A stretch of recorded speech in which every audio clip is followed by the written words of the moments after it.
Hey there folks, in today's video I'm going to show you how to change the engine air filter on a 2007 Pontiac G5. Right here I have a new one, and the air box is located right here. It'll be on your passenger side. There's going to be two clips. One is down here. You just push it down, and the other is right here. Push it up like that.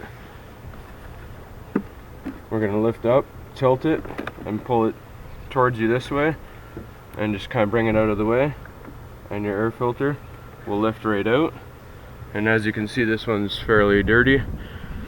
So this one is actually one of the washable pre-oiled ones, and it matches this one. So we're just going to go ahead and put that one in, and it's going to go so the flat side is facing up, just like this. Set it in gently, and we're going to push this little tabs right here, have to go into little slots here.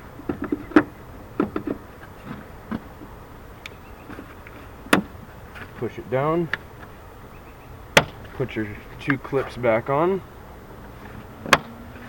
Sometimes you have to push and then pull the clips. And this is the code right here, 9969. This one matches a Fram filter, and because it's a pre-oiled one and it's a washable one, I'm going to keep this old one for when I would do wash that. I'm going to put a link in the description for that as well, and that's all there is to it. It's nice and clean, and you're good to start your engine and start driving. Thank you very much for watching, and please like and subscribe.